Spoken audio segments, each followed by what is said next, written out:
It is a brand new Flyers Daily for the 30th of October, 2023. And before we get into anything on the podcast today, we do want to send out our heartfelt condolences to Adam Johnson and his family. What an unbelievable story, tragic beyond anything I could even imagine. And our thoughts and prayers are with Adam Johnson, who played some games for the Lehigh Valley Phantoms, the Pittsburgh Penguins, 13 NHL games, and was tragically lost his life at the age of 29. Playing in the top league in England. So our thoughts and prayers are with Adam Johnson and his family, teammates, friends, and everyone else. All right, here we go. We do got to go onwards with the business of hockey, and we're going to talk to Bill Meltzer. Personally, tell you that Flyers Daily is presented by Ticketmaster, Make More Memories Live. And this season, the Flyers are also teaming up with Penn Medicine for the Penn Medicine Assist. For every Flyers assist this season, Penn Medicine and the Flyers will donate 30 pounds of food to local communities in need. Joining us from NHL.com, PhiladelphiaFlyers.com, and HockeyBuzz.com, it is Bill Meltzer. Bill, what I wanted to discuss in this episode, we're 8 games into the season. Flyers are coming off their most lopsided loss. It's kind of similar to the game against the Ottawa Senators, albeit at home, the 7-4 loss on Saturday. And what I wanted to discuss in this episode, first and foremost, is some concerns and the level of those concerns. Because, Sam Ersson's played 2 games. He's given up 12 goals. Owen Tippett's got 1 goal. Frost has only played 2 games. I want to kind of go through these one by one and kind of, put a value to the level of concern on each of these different statements. And let's start with Sam Ersson, because he's played 2 games. That was one of the things we talked about in the offseason. Is it a good situation for a young goalie that hasn't had a ton of experience or success at the NHL level to try and assimilate to the NHL level in a backup role where you don't get, a lot of games? And, his first game was 19 days between the last preseason game that he played and the first one. This one was obviously a little bit closer. But while I agree with John Tortorella, the loss on Saturday was not on Sam Ersson. It was a collective, and it is a team sport. He has not looked particularly sharp for extended periods. And I think both games were tough to get a rhythm into, too. But, when you look at Ersson in the play in the 2 games that he has been in so far, 12 goals allowed in the 2 games and only a .760 save percentage. How much of a concern is this for you? Not after 2 games. It's to me kind of right down the middle, maybe 5. It was a 1 or a 2 after the first one, and maybe a 5 after the second one. I figure he'll get another start this week at some point. If he has another really subpar outing, I'm starting to get concerned. The last game, to me the game against Anaheim was kind of an odd game. A lot of fluky goals, a lot of broken plays ended up in the net. One of them Sealer crashed into Ersson and puck went off of his backside. Another one deflected in front. It's just odd plays, but ultimately you need some saves from your goalie. You could deconstruct each goal individually and go, that's not really on the goalie, not really a soft goal, but you add them up and you look at some of the saves that were most certainly not easy saves. Stopping Trevor Zegras, for example, is not an easy save. Anytime he's one-on-one with you, but it was from some distance, right? And you really needed a save in that spot. I'd be maybe a little bit more concerned had he not been so good in that third period against Dallas, because he was very rusty in the first 2 periods, and then in the third period he looked more like the goalie we saw last year. The biggest thing to me, and you touched on this on the top 2, is there are going to be some stretches where he's going to go a little while without playing, and he's going to have to stay physically ready and mentally sharp in those stretches. It's a definite adjustment. So I think his next couple starts, when he does get in, it's very important. I'm not panicking over it, but I think you have to at least have in the back of your mind and be aware of how the first 2 starts have looked. I think the other part too, Bill, is we see the cat and mouse game as well. He came in last year. Now there's a little bit of a book. We saw Dallas really targeting and blocker side. Yeah. So he's going to have to be cognizant of that. And it's always about making adjustments to your game. Areas where you got beat before have to become strengths, and they're going to have to find somewhere else to go, a new book. That's part of this development as well. Now, for sure, if you remember a couple of years ago, Carter Hart was having trouble high glove. Yep. And everybody was going there for a while. He adjusted. It was no longer an issue, and then they had to find another way to beat him. And it should be the same thing with Sam, too. He'll watch the video, take extra reps, make the adjustment in game, and deal with it that way. Sometimes it's harder, though, when you're not playing a lot. So we'll see how that goes. Yeah, it's hard to sharpen your game when you're not playing a lot of games, if that makes sense. Number 2 on my list here, Bill, of assessing a number 2, a level of concern, is Tyson Foerster. He's only got the 2 assists on the season. We know he's a shooter. He's a goal scorer. And really the number that pops out to me when it comes to Tyson is only 10 shots on goal. And he passed up a golden opportunity for a good shot on goal in the game against Anaheim. And that made me scratch my head a little bit. I go, okay, that's a guy that's not confident with his greatest asset.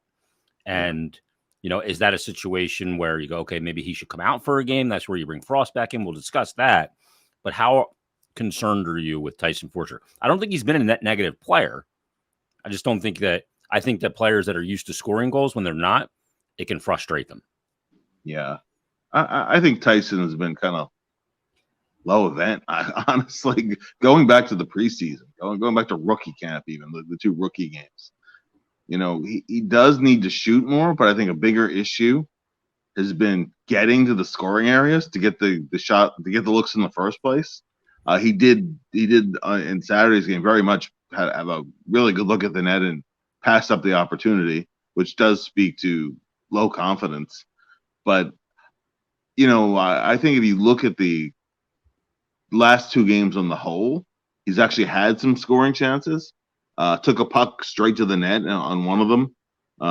Another one, Travis Konechny set him really nicely for a chance right on the doorstep. I want to see him getting to those areas to have those chances. So at least there have been a couple chances in the last 2 games. So I think on the whole, there haven't been those chances. Truthfully, other than those couple of chances, to me, this is not the player that he is or the Flyers need him to be. To me, he's kind of looked like a serviceable 4th line guy, because there's nothing negative. He's not turning pucks over. He's not getting beat in the defensive zone. He's doing a little bit better than breaking even in 50-50 battle. So he's not hurting you. But the number, you drafted Tyson Foerster, or you drafted him to be a goal scorer. His best asset is that heavy shot, and we haven't seen much of it. In terms of should he sit a game? Yeah, he could sit a game if you're rotating some different people out to get Frost in. If it's a 1-game thing for Frost, I don't think that helps anybody, honestly. Yeah, I agree. You can't bring Frost in for just 1 game and then put him right back in the press box. So let's go right to that, because this is, beyond just the fact that he's an important player for the Flyers, a creative offensive playmaker in Frost, led the team in scoring from basically January on last year. He's only played 2 games this season. He sat 6 straight games. I guess the real risk here and the concern is, are you losing the player who's trying to build on a year he had last year? And you can't build on it when you're in the press box. Yeah. Honestly, Morgan's history was he was a player who would press, get down on himself, and I thought he worked through it last year. I thought that he came out on the other side as a confident hockey player. Led the team in scoring from December 9th to the end of the year. He led the team in scoring in the preseason. And again, if you watch the Standard, the second episode of the Standard, they have John Tortorella and Danny Briere and Keith Jones, and I think Alan McCauley's in the meeting too, and Brent Flair. They're talking about different players in the opening roster. And Tort says a Frost, he was saying in the context that Noah Cates no longer has to exclusively be a shutdown center. He feels more comfortable using other guys potentially in a variety of situations.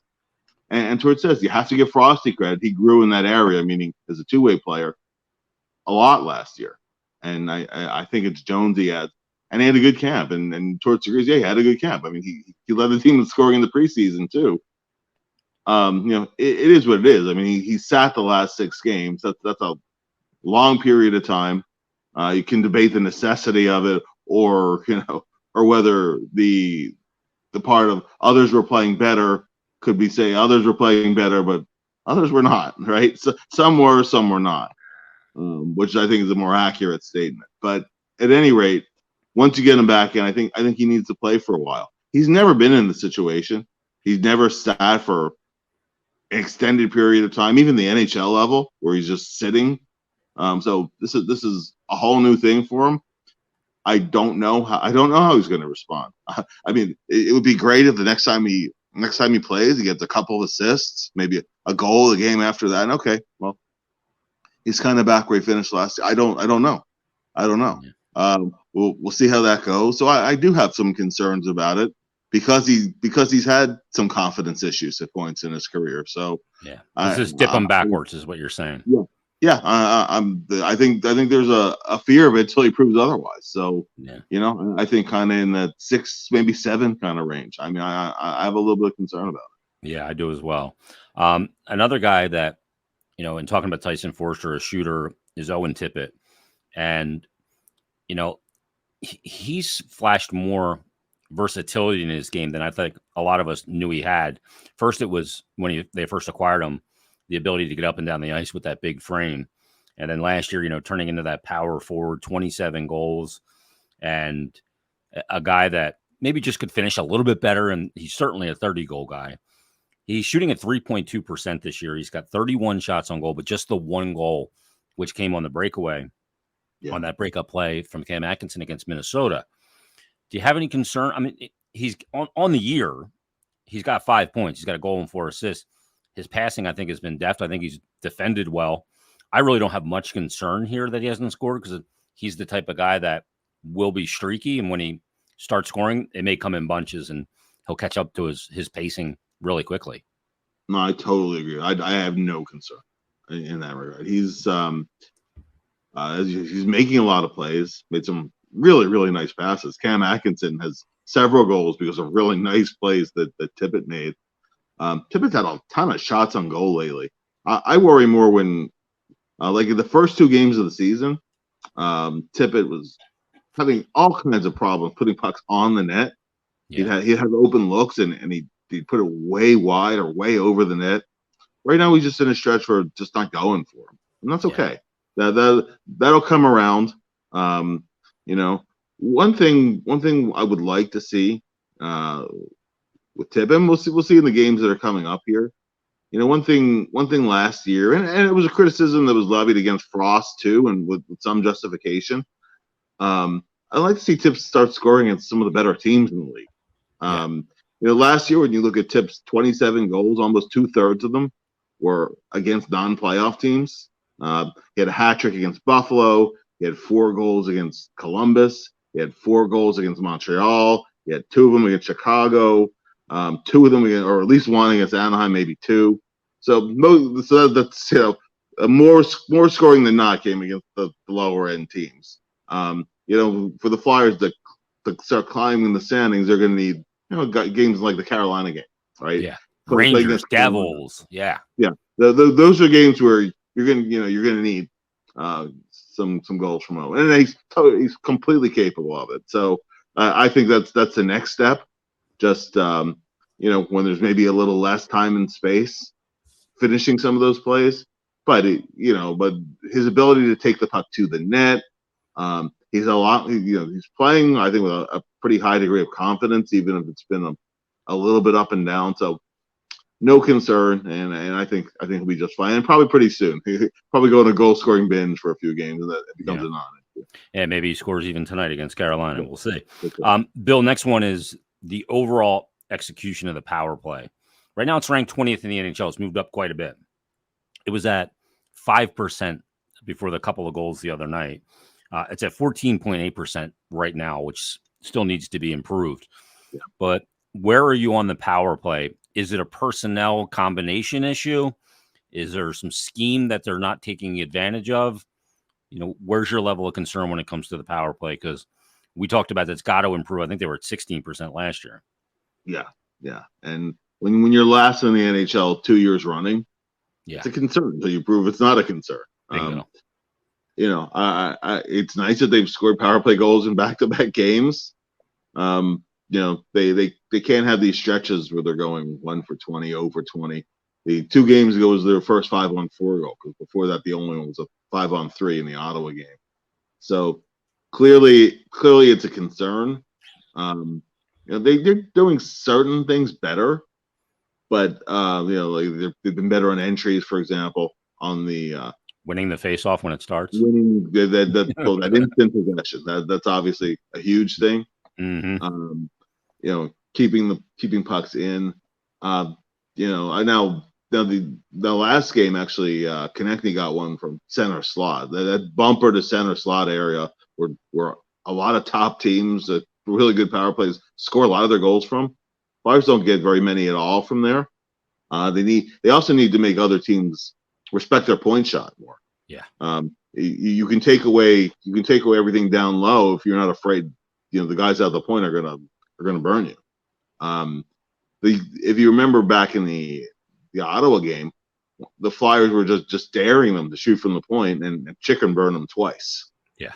So I wish if the Flyers had a threat like that out up high, that makes teams play a lot more honestly. So I do have concerns because there are elements that the Flyers don't seem to have on there, and given what the track record has been, I think you have to have a concern. Yeah, I would agree with that. Let's talk about a guy that has been on the power play quite a bit, and Travis Sanheim. I don't have any concern about his play. I think he's been obviously very good. He's a point per game player. He's got a goal and 7 assists in 8 games.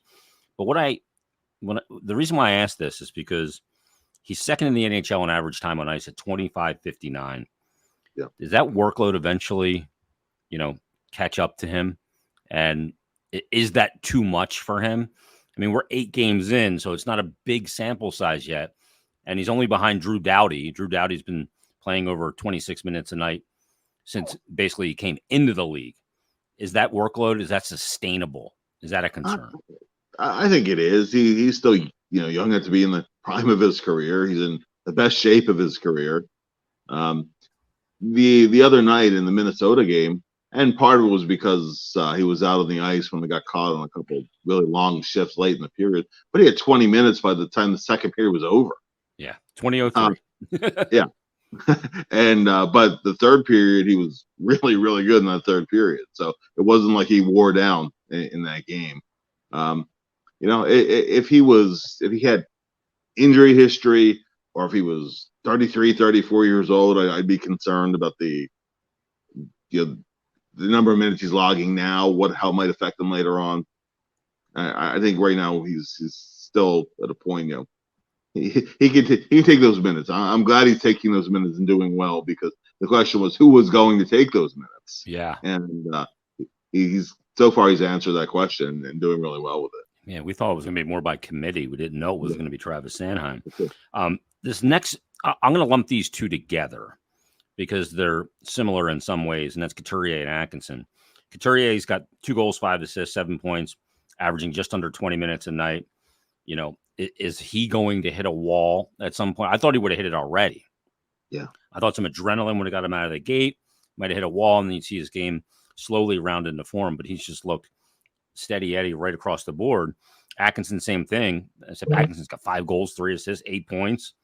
And, is this sustainable for these two players to just buck the trend of missing a year and a year, almost 2, to just come back and basically be the players they were prior? Yeah. Well, I'm glad we're discussing this today and not after the home opener, because remember the day before the home opener, he missed practice. He needed a maintenance day when they had the public practice. And on that morning, I was pretty worried, honestly. Oh boy, here we go already. He's already kind of banged up. He'll play in the opener, but it's going to be this thing where he's out a lot. Needs constant maintenance days. You're always worried. Is he a go for the next game? and he was fine for that game, and it's kind of rolled from there. It's going to be an ongoing concern as you get to listen. The Flyers haven't even played back-to-back days yet, and that the back-to-backs 3 and 4s, they're a challenge for any player, but particularly guys who come off of a couple of back injuries. So I think there are some hurdles still to clear here. There are hurdles to clear as you get past the All-Star break later this year and get to the stretch drive. So I think the jury is still out on that, but I think that in terms of how he's handled it so far, and Cam Atkinson too, so far so good. But it's an ongoing concern, and I think it's on the more than 50-50 concern still as far as I go. Yeah, I think it's just going to be eggshells until you get through the entire year on both players. Because I think they're that important too. That's the other part of it. Bill, the other thing I want to discuss, I have 3 things that we talked about leading into the season that we were wondering about. I don't know if they were concerns. Well, Joel Farabee was a concern. But I have these guys on a list of I couldn't have less concern. And obviously I'm going to start with Travis Konechny. I was wondering if he would be able to pick up kind of where he left off last year when he played 60 games and was more than a point per game player. Right now he's second in the NHL in goal scoring. Got 8 goals, 3 assists, 2 power play goals, 2 shorthanded goals. He's been creating. He's been dynamic. And if he doesn't look like the player he was last year, it's only because maybe he looks a little better. No concern with Konechny. Totally agree. And if you remember last year, he didn't go more than back-to-back games without a point till a little bit past halfway in the season. Yeah. And he's outdoing that pace. He's taking on a leadership role on this team. He's been terrific. I have no concerns about Travis Konechny. Just hope he stays healthy. Because remember last year he missed quite a few games over 2 stretches due to because of how hard he plays. Yeah. And one of them, he was just standing on the half wall in the D zone, and a guy ran into his arm. Yeah, skating by. Yeah, and then there was the one in Calgary too, where he took a pretty good thump. But I have no concern as far as this play. Right now he's the runaway best player on the team, still in his prime. I have no concern at this point as to whether he can keep it up. I'm totally confident he can. This looks like the player he's going to be in his prime of his career. Carter Hart's another one, Bill. Comes into the year, 6 games played so far, 4-2 record. How about a 2.18 goals against average and a 925 save percentage? Got touched up in that Ottawa game a little bit. Otherwise, his numbers would be better. About 4 goals saved above expectation, top 10 in the NHL. Just looks sharp and calm, reading plays well. Just looks like a mature goalie to me, detail-oriented. No, for sure. And when a bad game inevitably happens, I have no worries about him bouncing back in the next one. Even the Ottawa game, that was the game where no goalie was going to have a good stat line at the end of that game. And but no, he's on his angles. He's making and he's making second saves as he needs to when things pop up. Just some of the little areas in his game to kind of tighten up is his post play, for example. Mm-hmm. It seems like sometimes we kind of get just a little bit off and something that's sneak in post on a jam in kind of a play. So far, there hasn't been any of that. He's been really, really, really solid across the board. So yeah, no concerns there. And I think the other thing, his environment's been pretty good. And the environment has been at the other end quite often, a lot more often this year. And that certainly helps a goalie, stay mentally sharp when the puck does come your side of the red line. The other guy is Joel Farabee because, he had the year coming off the surgery last year, Bill. And we were talking about it. He's got a summer to train. And it's not only the fact that Farabee's got 4 goals, it's where they've been scored from. Yeah. He is parked around that net all the time. He's playing with a guy in Brink and who gets in that area as well. And you can do a lot of damage by going there, especially when the puck's there. He's got 4 goals now, 2 assists, 6 points, and Farabee. And then you see that hit he lays in the one game, right? I go, this guy's got no ill effects lingering into this season from the surgery. He's physically 100% where he needs to be. No, healthy, confident, playing tremendous hockey right now. Across the board, making a lot of things happen. His work with Brink has been terrific. Joel's history, even in his best season, was he's a little streaky. So he's off to a good start this season. Let's hope the consistency keeps up. I have about an average level of concern about that, just because, even in some of his better seasons, he's had some slumps that go a little longer than you'd like. Everybody's going to have the little 5-gamers. You just don't want the 10, 12 or more games, with no points or with 1 point. So I just like to see the consistency keep up. And then hopefully about mid-season, hey, Joel's had a really consistent first half. Nothing, no kind of prolonged down stretches, and go from there. But couldn't ask for a better start. That's for sure. Yeah, I think he's looked really sharp, and that chemistry with Brink is very evident. Well, Bill, it's going to be a very busy week of hockey. Carolina tonight, Buffalo Wednesday at home, Buffalo in Buffalo on Friday, and then Saturday back home against the LA Kings. So 4 games before your next appearance. So there'll be a lot to talk about. And I think it's a really pivotal stretch of games for the Flyers. They want to play as much meaningful hockey as possible. And this stretch right now, as you tip into November, and we remember what happened in November last year, is a very important one for the Flyers. Great stuff from Bill. Read his work at PhiladelphiaFlyers.com, NHL.com, and HockeyBuzz.com. And we will talk to you tomorrow. We'll break down Flyers, Canes, and much more on a brand new episode of Flyers Daily.